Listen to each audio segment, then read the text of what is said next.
Well, looking back on the season that was for the Big Ten, 9 teams made the NCAA tournament, second most of any conference.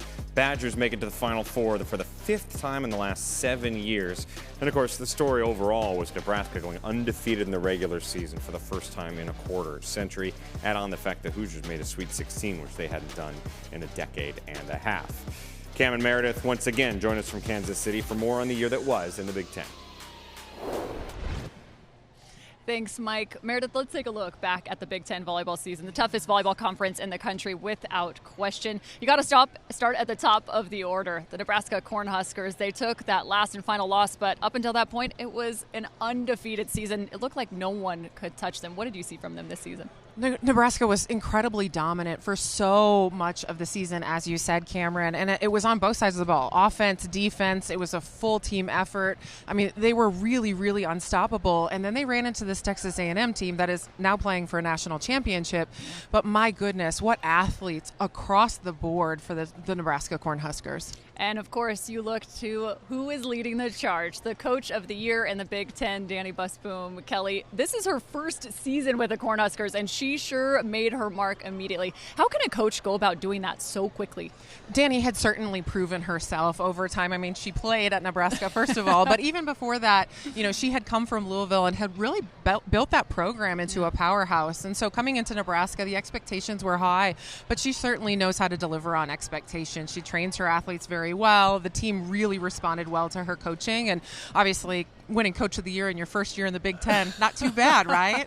What about the 12 All-Americans that reside in the Big Ten Conference? Yeah. She also has a pretty solid setter on her roster in Bergen Riley, the Player of the Year in the Big Ten, and also a finalist for the National Player of the Year. Bergen Riley is incredible, and so many people say, well, she's got such great hitters around her. Yes, that's true. She still needs to feed them the ball, and she's especially powerful when it comes to second balls out of system. And Nebraska's passing could be up and down as the season went on. It didn't matter with Bergen Riley. She was so good at bettering the ball and setting an incredibly efficient offense. Now, there were a lot of surprises this year as well. I think one that actually shocked a lot of people was Purdue and their ability to pick up a third-place finish in the Big Ten, especially after losing pieces of their roster.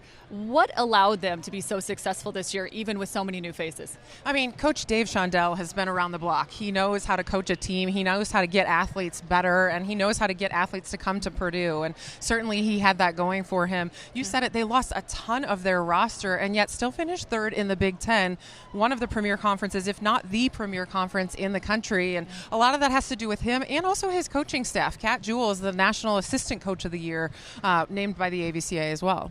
And we've already dug into the Wisconsin journey, but I think it's also important to note as we talk about the All-Americans, the two that really stand out on the Wisconsin Badgers roster, and that's Mimi Collier along with Carter Booth. And as much as we've talked about this matchup, it really has been all season long that they've carried the load. When you look at it from a senior perspective, this last and final match, what can they take away from this? I mean, certainly when you are in your final matches and your final year as a player, you want to leave it all on the court. And there is no doubt that Carter Booth and Mimi Collier left it all out on the court all season long.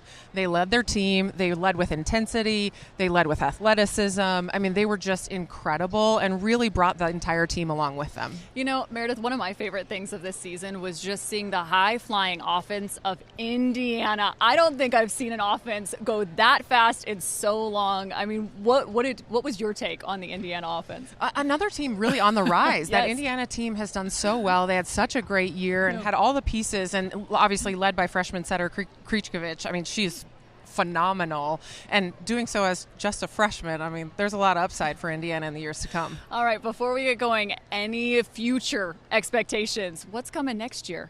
I mean, more battles, that's for sure. The Big Ten is such a strong conference, and up and down. Every single team comes ready to play. Every match is up for grabs. I only expect more of that as the Big Ten seasons go on, and you're going to see a lot of really athletic, very high-level performances in this amazing volleyball conference. I mean, you said it. Without question, the best volleyball conference in the country. It's only going to get better next season.